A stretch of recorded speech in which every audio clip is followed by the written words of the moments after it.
Hello, everyone. Thanks for tuning in to another episode of The Future of Work. My guest today, Steve Preston, CEO of Goodwill Industries International, and also the former Secretary of the U.S. Department of Housing and Urban Development. Steve, thank you for joining me.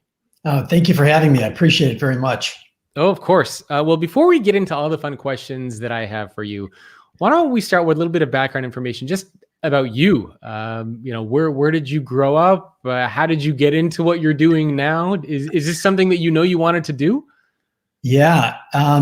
I grew up in a blue-collar town in Wisconsin. It was a General Motors town, and never knew I'd make it out of Wisconsin. That was a long time ago.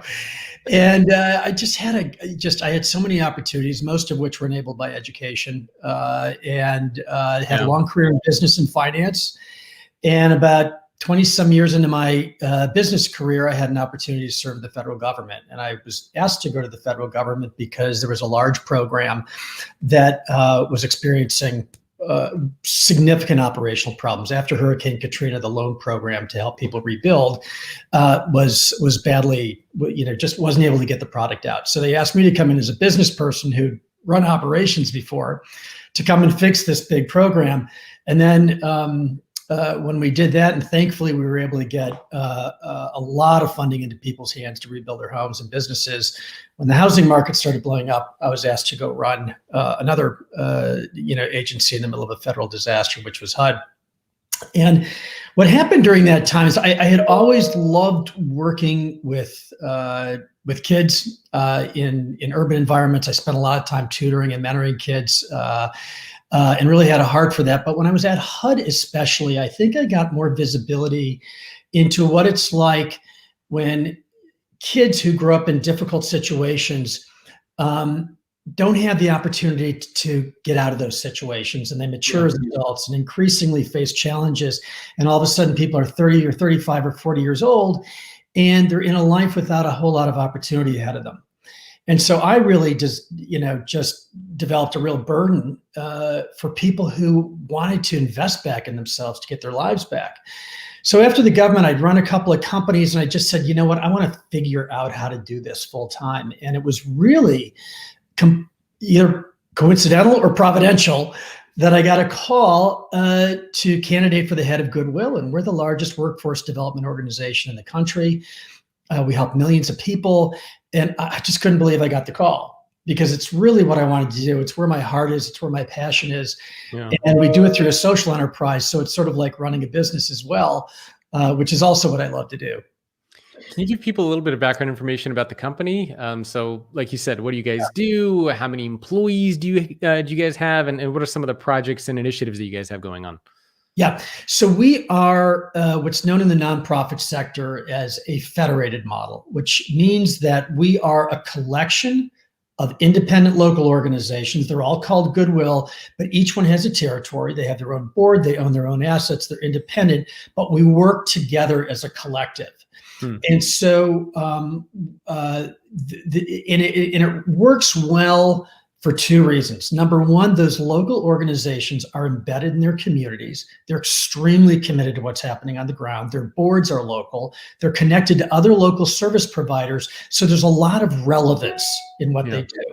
They know the employers. They know the nature of the local population, which varies across the country. So they can roll out sort of relevant opportunities. The benefit also, though, is that at a national level, the organization I run is able to look across all of those Goodwills and say, where are there common opportunities for us to provide leverage, great curriculum, great programs, other kinds of support that everybody can use that helps make everybody better. And so it's really that 1-2 punch that that makes it great. The other unique aspect of it is the stores. We have 3,300 stores. Wow. Those stores serve two purposes. Number one, we employ collectively 140,000 people. And many of the people we employ are people that have challenges getting work elsewhere. We hire a lot of people coming out of incarceration, or a lot of people with educational challenges, sometimes people with disabilities. And so it provides us an opportunity to provide training and development support in the operation. But the second thing is, those stores also generate additional funds. And we take the funding from the store and we provide it to our Workforce Development Center network. So aside from the stores, we got 650 job centers around the country where people can go to get training and development, coaching, job placement services, and the stores help fund those. So it's both.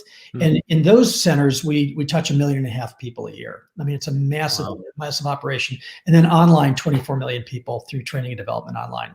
So it's a massive enterprise. It's a massive enterprise, and it's so desperately needed right now in our country. It really is. Yeah, I mean, it's the past year or so has been pretty crazy, to say the least, which is actually a good transition, because I wanted to ask you, what are some of the big trends that you are specifically paying attention to right now in the world of work?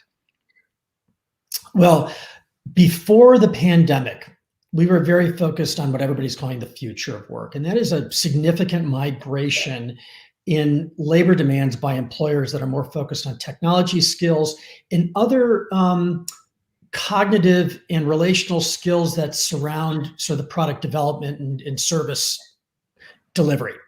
And so many of the forecasters or economists were forecasting that 30 or 35 million jobs would be lost over the next decade. Wow. Well, what happened when COVID hit is not only do we see unemployment spike, there were two other phenomena within that. Number one, the people who lost their jobs were people with lower levels of education, lower income levels, and disproportionately people of racial and ethnic minorities. Those were the people that we were concerned about losing their jobs in this future of work migration. So number one, that group of people disproportionately became unemployed. And then in addition to that, employers accelerated their adoption of digital technologies, customer interactions, supply chain support, other kinds of internal management processes. So both the people we were concerned about were hit, and the migration in the job market accelerated, which puts us in a situation where increasingly people need digital skills to be able to compete for jobs. Increasingly, employers are looking to upgrade sort of the level of skills that they need for all kinds of roles. And increasingly, the people who need to access those jobs don't have those skills. And that's why the role we play in society right now and in the job market is so critical. Yeah. No, I mean, I agree. And the work that you guys are doing is really, really amazing. Were there any other trends? So you mentioned kind of post-COVID, that's what you were focusing on, a lot of these themes around the future of work. Were there any other specific trends that you are or were paying attention to? Well, for us, one of the other things we were able to leverage during this period of time, the trend that happened really quickly, obviously, was everybody adopting, virtual interaction. Yep. And we adopted virtual interaction very quickly to deliver our support services. So online coaching, online lectures. We already had online digital sort of pre-recorded type, online courses, but really human interaction, online job fairs, and those types of things. And so interestingly, many of the people that we serve often have a hard time getting to our centers because of childcare or transportation or jobs or whatever. And in many cases, we were able to reach them more effectively. Now, there is, an unfortunate side to that is many people in those populations also don't have access to computers or digital networks. So in some cases, people were sort of doubly disabled. But we are seeing an expanded ability to reach people that we couldn't reach otherwise, or that didn't have the flexibility to come into our workforce development centers. And so that's been a trend that's helped us very much. Yeah, the digital aspect of this, I think, has been really I mean, revolutionary for a lot of organizations just to see the level, the scale that we're still able to stay connected and get work done. I mean, I don't think we've ever seen anything like this before, it's been crazy. No, and I think the other thing is people are really accommodating. Like, in our workplace, people started out apologizing when their kids were coming into the room. And I would always say, no, get the kid on camera. I want to see the kids. This is the fun part of this, Yeah. And so, a lot of people have been, unable to get out of their homes because of childcare issues and because of mobility issues. So people are just more accommodating because they get it. I think that really works in everyone's favor. Do you see long-term implications of this kind of like a blurring of work and life? Because like you said, you used to, you would be embarrassed if your kids were in the background. You would be embarrassed if your background wasn't perfect and you had to do a meeting from a closet or from your bedroom or your kitchen. And now, you got kids bouncing around everywhere. You got dogs barking. You do meetings from your I mean, it's like, it seems like all of this has gone out the window. Do you see kind of long-term implications of this for the workforce? Yeah, I think there are long-term implications, and I don't think we're going to understand the degree to which things will change until, so we're sort of in that post-vaccine world. Yeah. But we know a number of things. Number one, we know that we can use technology to interact well. And that there are ways to use it effectively, and we've sort of broken through a lot of those barriers, and it's not a question anymore of how it's going to work or will it be effective. We've made it work, and we've actually expanded our capabilities. Number two, I think a lot of people are realizing that they just get a whole lot more done when they're at home. Yeah. And so there's this strange dynamic of I can actually plow through a lot more work. I can just, but the flip side of that is there is something really lost about the on-site human dynamic. And I had an offsite with about 5 people last week, and we were very careful. We had to figure out how to do it.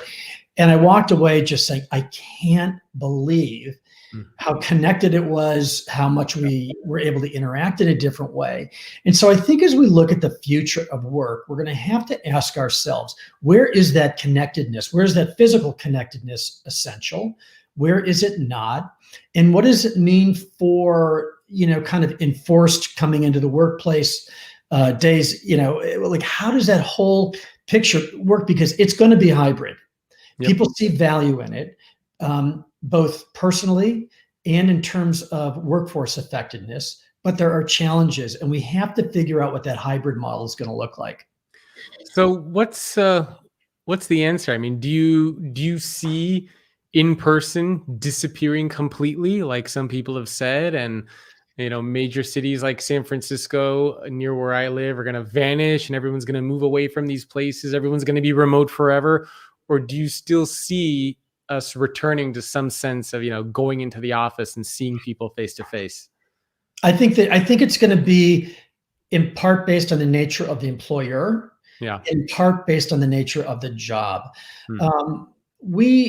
I think certain jobs lend themselves to remote, remote access better than others. I think if you have a job where you are a programmer, or you are somebody who is a content designer or a writer, or somebody who really has a lot of independence in their job, not a whole lot of need to be in a group physically. Those are the jobs I think that will continue to be very well served through remote work. And so that's number one. But there are other roles where there is just so much value from having convenings and being able to have sort of that natural flow that occurs when you're in the room, where you're passing paper back and forth. For me, the big thing, the killer has been a lack of a whiteboard where we're talking back and forth and adding things. And there is sort of this generative activity that takes place when you're creating as a group. And that is very hard to do online. That's very hard to do online. So I think it's nature of company and nature of the job. What about for leadership? Because I would imagine that, even if you're a writer, even if you're a programmer, if you want to lead other writers, if you want to lead other programmers, I mean, would you agree that for any kind of position where you are responsible for others, there probably will continue to be some of that in-person interaction, or can that be virtual? I think for most roles, I believe to some degree you're going to need that personal interaction. It's just we're human beings, And it's funny. I hired a new head of technology 2.5 months ago, and I saw him for the first time face to face a week and a half ago, and he said, I really didn't know what you were look like, and and we were kind of making some jokes back and forth, but it was that connectedness was just something really helpful. Yeah. And we thrive on engagement, we thrive on relationships, we are humans.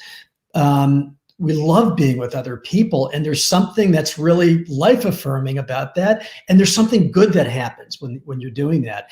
And I just desperately hope that we don't try to throw that away, because there's so much good in it, especially when you're trying to create culture, when you're trying to create collaboration, when you're building trust among people. There's something special about the human connection. Yeah, I couldn't agree more. I think all the people out there who say, "Oh, we just want to have a large remote workforce full time forever." Part of that's kind of crazy to me, because, like you said, we're social animals. We need that interaction. It almost sounds a little depressing, honestly, to just be at home all the time and to never physically see anybody that you work with. Yeah. So I very much agree that we'll see some sort of a hybrid where, maybe you don't need to come into work every day, maybe you don't need to work 9 to 5, but there will be a balance of seeing people face to face versus being able to do work remotely. Because you also brought up an interesting point of innovation, coming up with ideas. As much as we love technology, it is not the same thing doing things virtually versus, being face to face with people on your team. Yeah.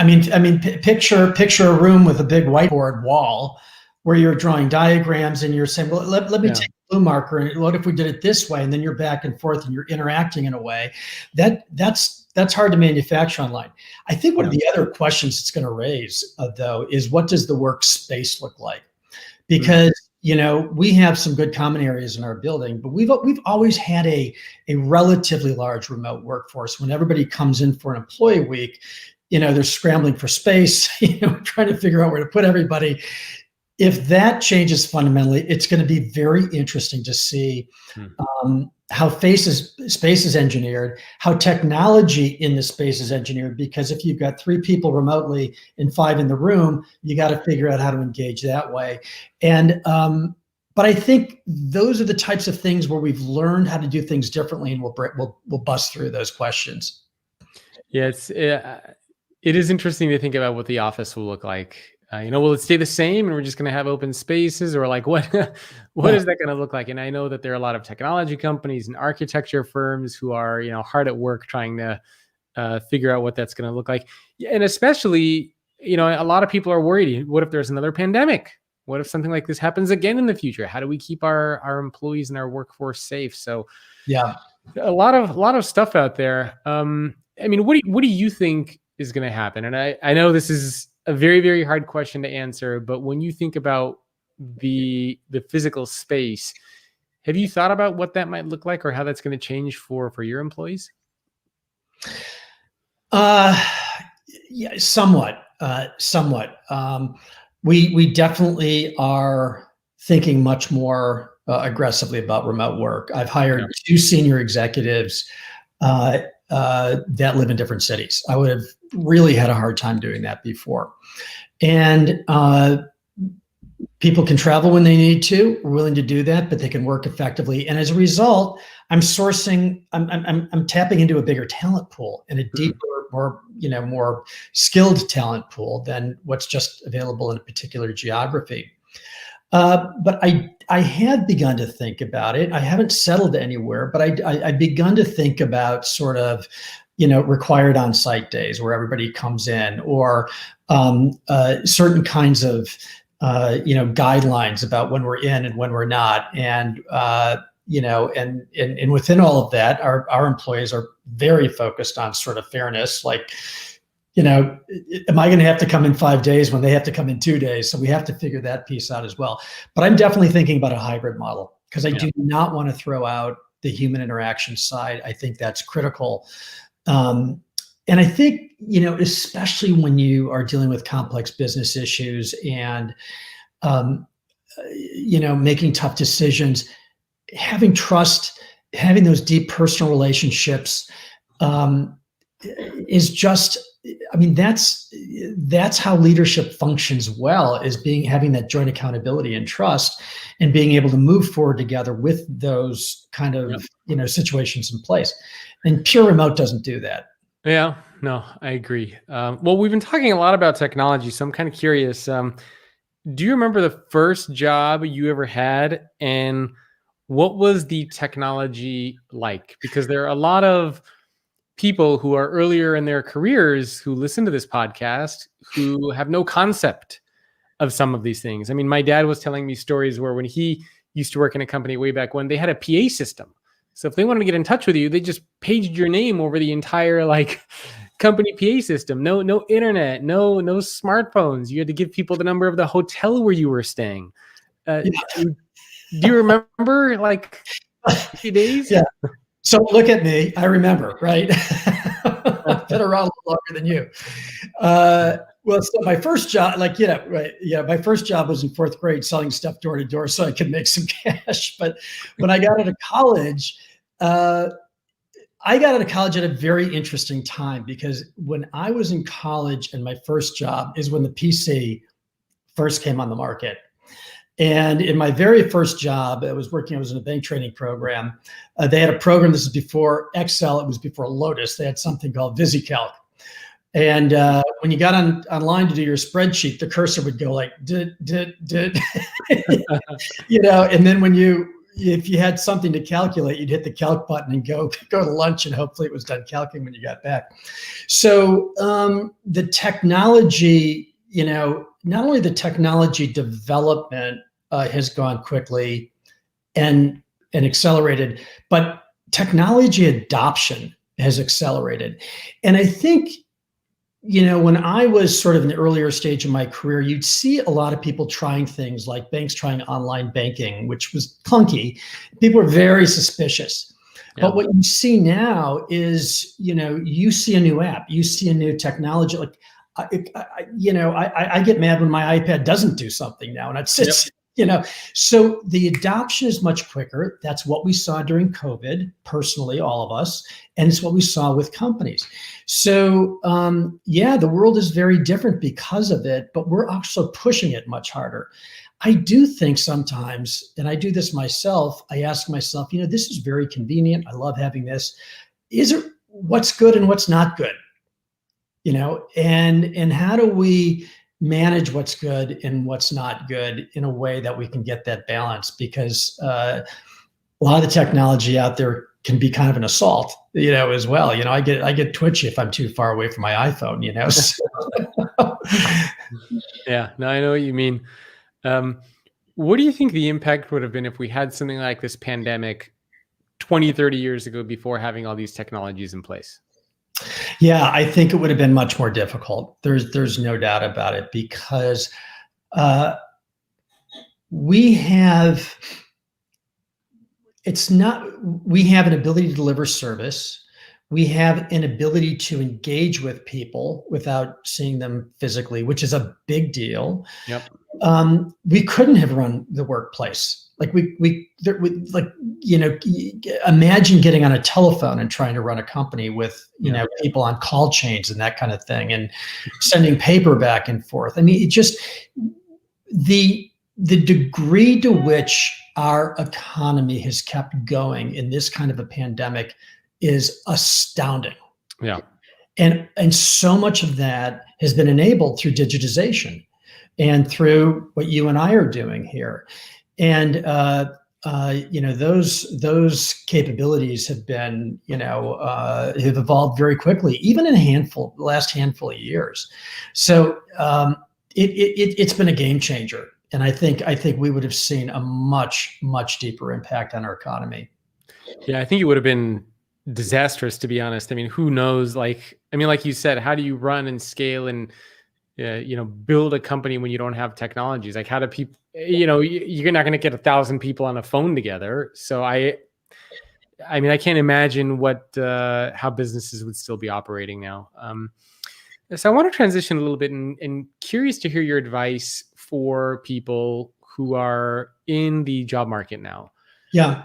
And there are a lot of like young people, and I talked to somebody a couple of days ago. She was doing a student podcast for her university, and she was telling me she was trying very, very hard to find a job, and a lot of her peers and friends were getting frustrated. They don't feel like anybody's hiring them. They're getting depressed. And it's not just younger workers, but just anybody in the workforce now is having a really, really hard time. What are you seeing? I mean, do you have any advice, suggestions? What should people be doing if they're looking for jobs right now? Yeah. So one of the first things people should be doing is taking care of themselves mentally and emotionally. Looking for a job is stressful. It involves rejection, and people, it is very easy to go dark when you're looking for a job. And so one of the most important things to do is keep yourself mentally and emotionally healthy. Spend time with friends. Take care of yourself physically. Stay engaged, in what's happening in the world. That's number one. Take care of yourself. Number two, one of the benefits, and I wouldn't say there's a lot, one of the benefits of having this time on your hand is you have time to build your skills. You don't need a big degree necessarily. You may have there are so many online capabilities to develop skills, digital skills, coding skills, specifically workforce skills, data skills. So don't think you can't make this time good for yourself. Invest in yourself, because you might find in 3 months or 4 months, you've developed a credential or a capability that broadens your opportunities. The other thing it shows is when you're talking to a potential employer and they say, well, what have you been doing during your unemployment? You say, look, I've done a number of things. I've taken this online course. I got this credential. I used it to invest in myself and I got healthy. I read 3 books. It shows that you are able to develop, that you're forward-looking, that you're accountable. The other thing is get on Goodwill.org. If you get on Goodwill.org, there's a little thing that says "Find a Job Now." You can take online courses directly through us, and if you go into that link, you'll see any number of courses you can take online. The other thing is we've got a partnership with Indeed.com. You can go directly into their site and search for all the jobs in your local area. You can screen based on your skills, based on categories, whatever. And then the last thing I'd say is go into your local Goodwill if they're open and get their advice on what's available in your market, what your skills look like, how you kind of connect with what's out there, and let them help you with resume writing and interview skills and connections to local employers. So a lot of learning opportunities, a lot of connection opportunities, and Goodwill should be able to provide you with human support opportunities. Yeah, I love the message of using now as a time to continue to invest in yourself, and don't just sit around and feel sorry for yourself and think that you can't do anything, but really using now as a time to build. You also mentioned something interesting, which is now a lot of employers, when they're asking, what are you doing during this time? The conversation shifting around how you're investing in yourself is interesting, because usually an employer wouldn't necessarily ask you like, oh, what are you doing during this pandemic? Like, what are you doing with your time? So really showing and telling people how you're investing in yourself, how you're trying to learn and grow and develop, I think is really great advice.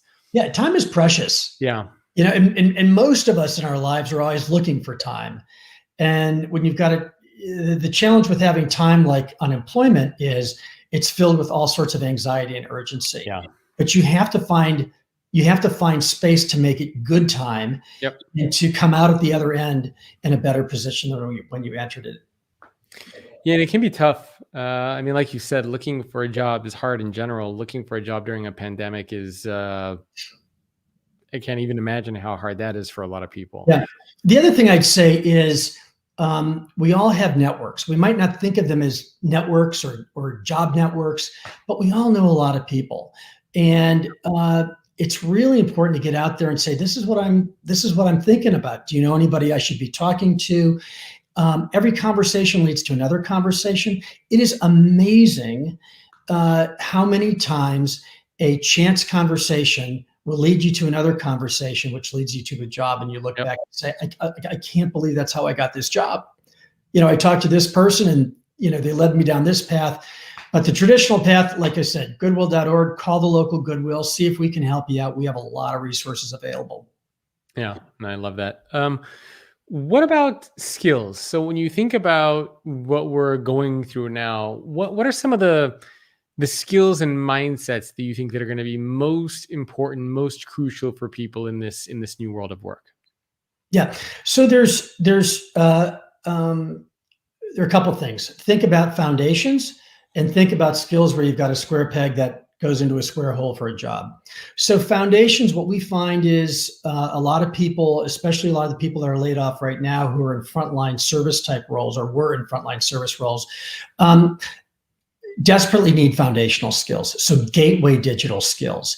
Even if you go to a company and they have a training program, frequently you need to be able to use technology to even access those training programs. Yep. So gateway, basic digital skills, basic workforce digital skills, and then also workplace effectiveness skills. If you don't feel comfortable going into a new kind of workplace because you don't know kind of how to communicate effectively or how to negotiate or how to present yourself, those workforce effectiveness skills are very important so that when you go in, you kind of know the rules of the road, you can work effectively on teams and that type of thing. So it's both kind of basic technical competencies and workforce competencies. Then when you look at the jobs that are out there, increasingly what we see is a number of things. Number one, higher level digital and technology skills continue to be in strong demand. And so if you have the ability to learn Python skills or Tableau skills or other things, that may be very relevant. Increasingly, we're working with employers who are looking for particular healthcare jobs. So we've got training programs for that. They're looking for particular credentials, HVAC, construction, manufacturing, retail. We have programs for that. Some of that we deliver directly. Some of that we deliver through partnerships with community colleges. We've got 170 community college partnerships. So we work with people to say, what are the foundations you need? Do you have them? And when you look at the jobs available to you, and this is very important because jobs available are unique by local market. What's available in your local market?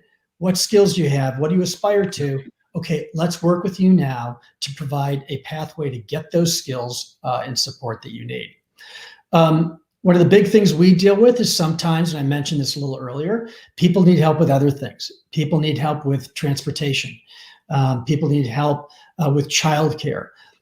Sometimes even housing or food. Yep. So we will work often with other local service providers. Sometimes we provide that support directly so that the person that we're working with gets the whole continuum of support from what do you need? How do we help you get that need, training or other support? Now let's place you into that job and make sure that you're ready to compete in the workplace. Yeah, those are great skills and mindsets to have. Sort of a balance between, it sounds like, the technology skills versus some of the human skills, listening, communication, presenting yourself, versus actually, knowing how to use technology that's out there. So it's a good blend of those. Where do you see demand from organizations? What are they hiring for, positions, or what are they looking for in terms of skills and mindsets themselves? Yeah, so we have seen some industries that were badly hit come back. So retail has begun sort of that hiring upswing again. Logistics has stayed very strong. So we see a lot of people placing them in positions as commercial drivers. We do some training there. Manufacturing has continued to stay relatively strong. And then, as I mentioned earlier, unique IT skills have continued to stay strong. So those are all areas where people continue to be hiring, and we see, even in some cases, continued growth. Oh, sorry, I thought I paused there for a second. So it sounds like there are definitely some areas out there that are continuing to grow. Do you see some areas where we're seeing a collapse, or where a lot of jobs are starting to disappear And maybe it's a result of technology, but what are the kind of the red flag areas you're paying attention to? Yeah. So let me emphasize one thing I said before. Jobs are local. You may live in the manufacturing economy. You may live in Silicon Valley. If you live in Las Vegas, that's a service economy. And so you need to look at who the local employers are and what the skill sets are that are needed. We just have not seen hospitality bounce back yet. The airline industry, the hotel industry, restaurants have tried to come back through, we've all seen, outdoor cafes, people doing delivery, people doing that stuff. But not the same. Not the same. And unfortunately, a lot of them are still having challenges. So, I think the other thing, so that's certainly a category we continue to be concerned about. I think the other thing more broadly is just that the overall job market needs to come back because we still have a high level of unemployment. Now, it is way better than it was at the heart of the pandemic, and significantly better than what anybody projected. Nobody thought we'd be under 7% right now. However, what we saw in the recession in 2009 and 10 is something that we're very concerned about now. And that is when people leave the job market for a longer period of time, 5, 6, 7 months, a lot of times they stay out of the market and they just figure out how to survive either on, however. And it's really unhealthy. It's unhealthy for the individuals. It's unhealthy for our communities. It's unhealthy for our economy.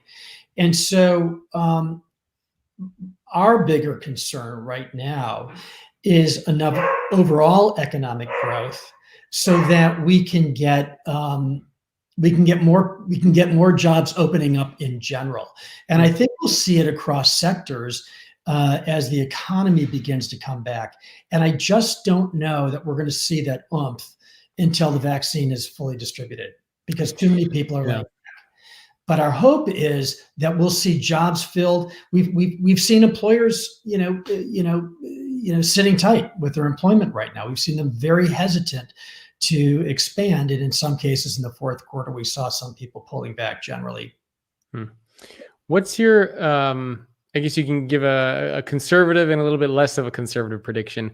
How long do you think it'll take before we get back to quote unquote normal as far as business, hiring, unemployment rate? Like what do you think is optimistic versus more, conservative?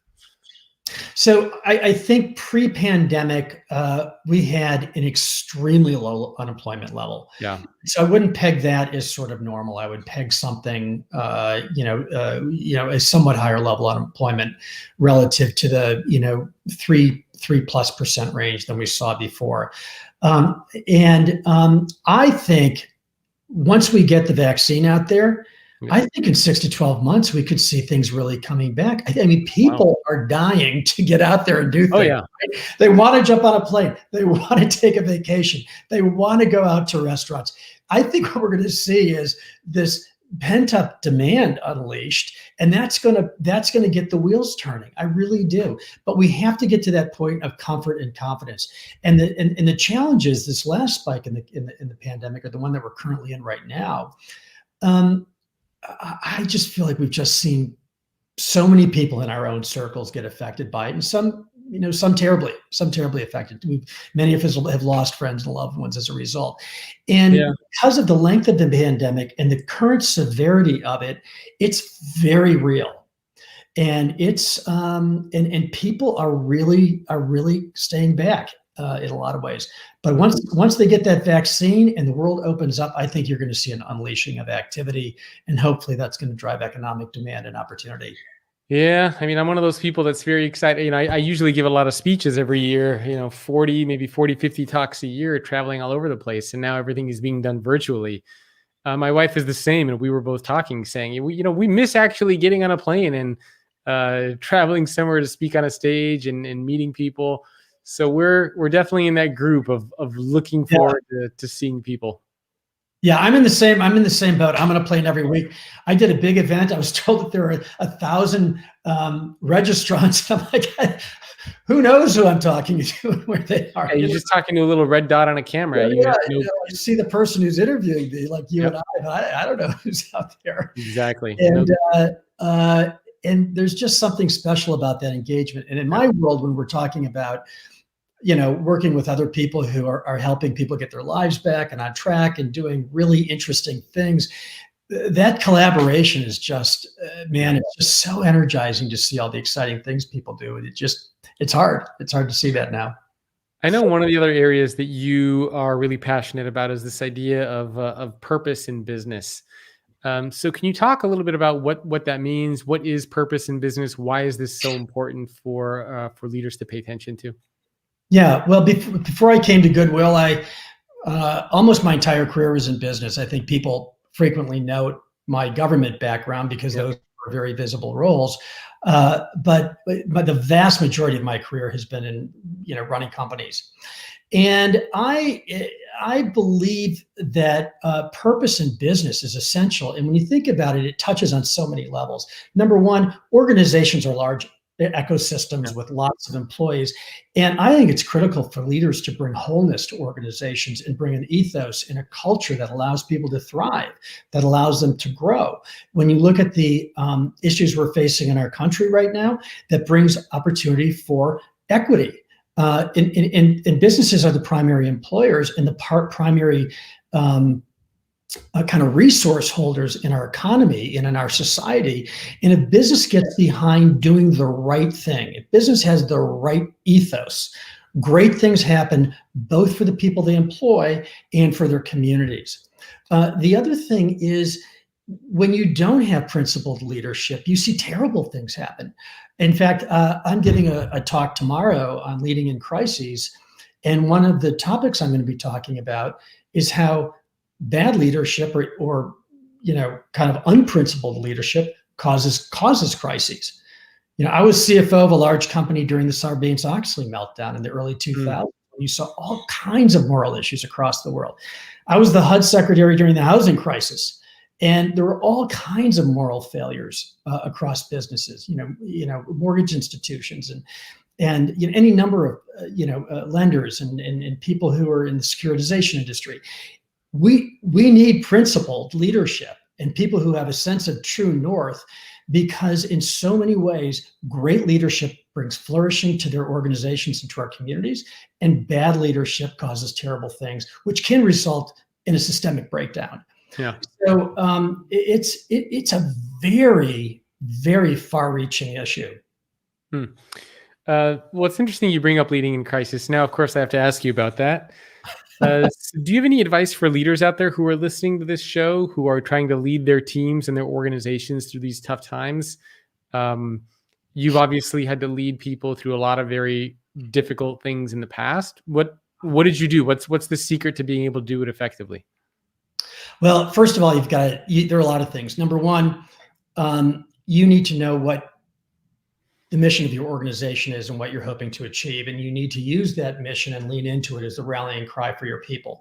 What is it that is your true north? Why is it? And how do you get people to focus on that? Because what happens in a crisis is people are scared, they're confused, and the last thing they need is lack of direction. They desperately need direction. So number two is you really have to diagnose what the problems are. At Goodwill, we have this huge store network and all these independent members. When COVID hit, I told my entire team, pencils down, what does the network need? And we started daily webinars for our members talking about how do you forecast cash flow effectively? How do you renegotiate with lenders? How do you work with your employees when you're closing stores for several weeks? And how do you do that in the right way? How to avail yourself of federal programs to support you? So you have to say, what is the issue? How do we fix this or address it? And then you have to get super rigorous to get over and say, this is our mission. This is how we're going to execute it because we understand the issues. And I'd say the other thing is to keep your employees engaged in the process. Employees don't want to be disconnected from it. They want to see what's happening and what their role is. And a crisis can actually be a great time to infuse purpose into the organization and see your employees raise up to go after that mission. We saw it at Goodwill. When I was in the government, at SBA, we had a big issue during the Katrina crisis. We saw people raise up to serve disaster victims in ways they never had before. Same in the housing crisis. People want to be part of something great. They want to be part of driving the mission of the organization forward. And if you engage them in the process, you can just not only dignify them by helping them participate, but just unleash enormous potential from the organization. And I suppose part of that means you need to be a little bit more open and transparent with your people too. You do. People want to know what the truth is. Yeah. People can smell it when you're cagey. They want you to be honest, but the other thing they want you to be is they want you to be decisive. They want to know you've got the ball, you're willing to make a decision, you're going to move forward. They want to trust you, and they want to trust that they can follow you.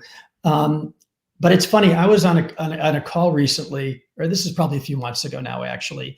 And, one of my team said, people actually want to see what's going on inside of you a little bit more. Because I'm kind of a lot of people, I'm kind of the heads down, let's charge, let's make it happen.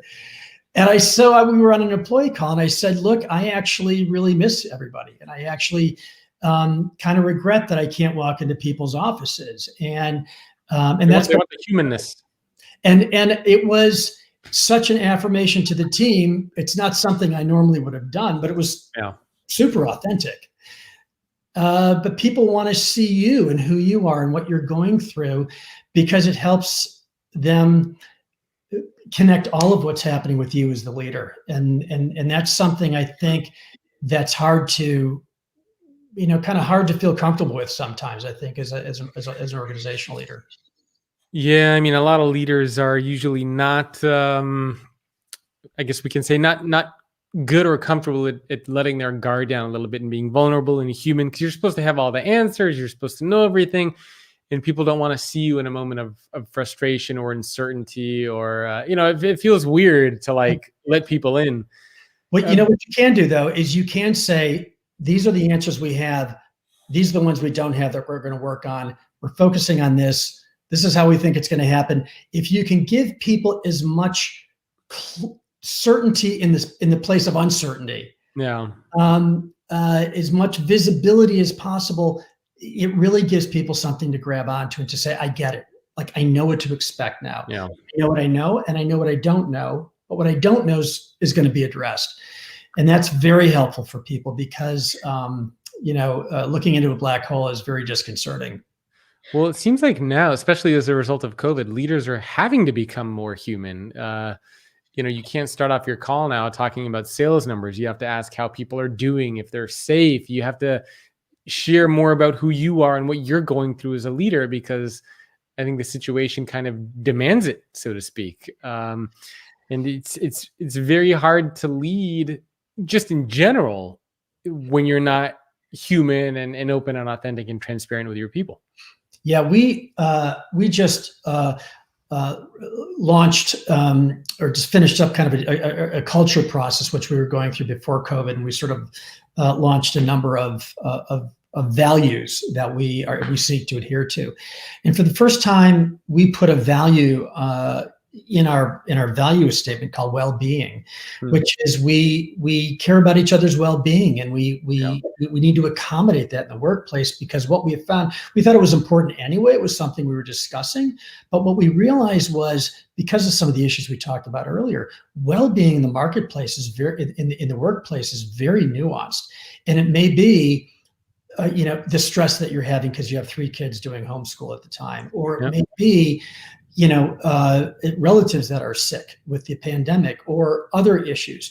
And as a result, what we learned is the more we tried to understand what people were going through and let them express that, the more comfortable they were in the space than we were at. And we began doing, town halls where we just, we had times where we said, we had sort of an app that allows you to input sort of statements. And we said, everybody just put down what you're feeling right now.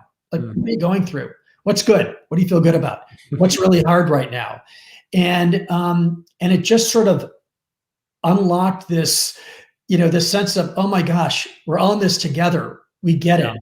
We can have these conversations. And that's really affirming for your workforce, because they are going through so much. Yep. No, couldn't agree more.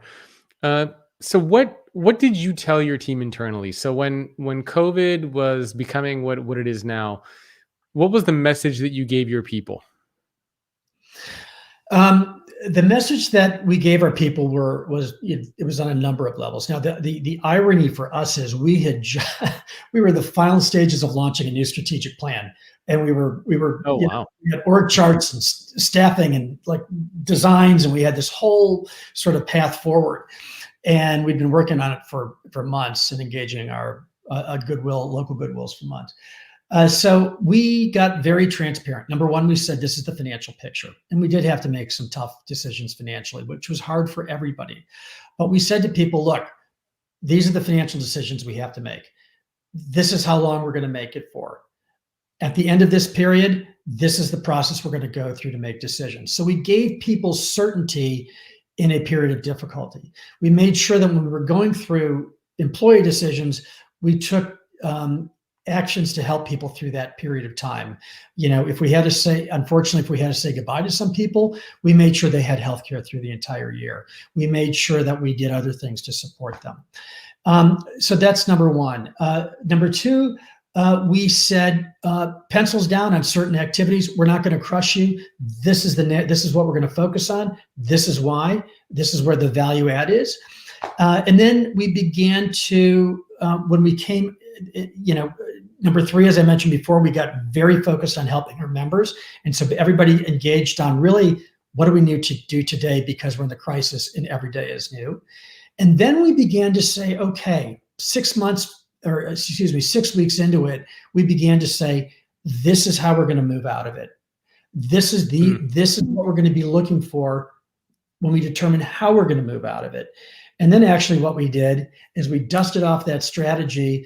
We rejiggered it based on a post-COVID world, and we gave people visibility to say, not only this is where we're going in the next handful of months, this is where we're going long-term, and this is how we're going to build to that longer term. So people always had an ability to engage on relevant service delivery, on the urgent needs, but also visibility into the intermediate move forward and the longer term strategy and transformation. And so that provided us with this substantive series of engagement mechanisms that kept people focusing on where are we going and how are we going to get there, rather than, oh my gosh, how am I going to deal with what's happening now? So we talked a little bit about skills, mindsets, changes to the workforce. Any other changes that you think either individuals or organizations need to be aware of as far as like the future of work in a post-COVID-19 world? Yeah, I think there's a really important, awareness and trend that I'd like to mention. And that is this whole understanding of what employers need for a particular job. Historically, many people have been excluded from jobs because a particular job description requires a certain degree or certain experience that may not even be relevant for the role. And so what we have found is that a lot of people, especially people who don't have college degrees, may be perfectly qualified for a job and may not even be able to get a look at it. And so there is a lot of work that we and other organizations are doing to say, let's begin to build a skills-focused effort, both in recruiting and in promotions. And not only does that open up the labor pool, it actually also advances equity, because so many of the people that have been sort of, boxed out of those roles, are people that have experienced inequities. And so it was really heartening in December to see that the Business Roundtable, which, as you know, is the largest companies in the country, put forward a statement to say that we are going to undergo an initiative to relook at how we hire and how we promote, to have it skills-based. And 80 large companies signed on to this initiative. It's music to our ears, because what we do when somebody comes through our door is we say, let's do a skills assessment. Yeah. Let's look at the role you're going for. What skills do you have today? But what do you need to acquire to be able to candidate for that job? So this is a really important trend that we hope will continue, because it's going to open the door for qualified people. Interestingly, one of the populations that is frequently impeded are veterans. Hmm. Veterans come back. A lot of veterans don't have a college degree. They get this phenomenal training, logistics, all sorts of leadership skills, these incredible things. But, connecting the dots between the skills that they have and the needs of a job are sometimes hard because people don't always understand the roles. They don't make those connections. A lot of what we do with vets is to ensure that they can draw those associations. But this is a really important trend for us, and certainly it's my fondest desire that major corporations and smaller corporations across the board will begin to say, what do I really need for the person in this role to be successful, and how might I think differently about finding that next person, and how do I also kind of get over some of my biases? I mean, we see this a lot with people coming out of incarceration. When a lot of the individuals we support in our second chance programs find that role, they're terrifically loyal. They have a lot of good life experience. They might need some skills provisioning, but they end up becoming terrific employees. Yeah. So opening up that aperture to say, what should that funnel look like is a big deal for our entire community, so that we can both have a competitive labor force that meets the need and give opportunities to a lot more people. Well, I know we're pretty much at the end of our time, but it sounds like, just from talking to you, that you're optimistic about the future. You have high hopes. You see good things on the horizon. I'm optimistic. I am optimistic because I think we're reaching more people through what's kind of opened up over the last 9 months. I'm hopeful that employers will continue to open their minds about how best to fill those roles. And I'm very hopeful that people like Goodwill and other people in this industry will continue to expand the opportunities for people to get relevant skills for relevant roles. And right now, what we're doing, what we've been doing for a number of years, but the big part of our strategy is to make sure that people across the country, if they walk into Goodwill or another local service provider, in that location can get everything they need to get from where they are today to what they aspire to be in the future. And we want to be part of that equation for them. Yeah, no, I love that. Well, where can people go to learn more about you or Goodwill or anything that you want to mention for people to check out? Please feel free to do so. Well, two places. Primarily go to goodwill.org. And if you need training, there are many places to get training right on the website. Or if you want to begin doing a job search, we've got that link with Indeed. The second piece is put in your zip code into the search finder, find your local workforce development center, and call that number to say, what on-site programs do you have in my area? What employers do you have relationships with? What are your recommendations to help me? And we'll work very hard to give you a human being who can help walk you through that journey. So online, and make sure to make that phone call. I love it. Well, fantastic piece of advice there. Well, Steve, thank you so much for taking time out of your day to speak with me. Thank you for having me. It's really been a lot of fun. Yeah, it was great. And thanks everyone for tuning in. My guest again has been Steve Preston. He's the CEO of Goodwill Industries International. Make sure to check them out. They have a lot of really wonderful resources out there for everybody. And we will see you next week.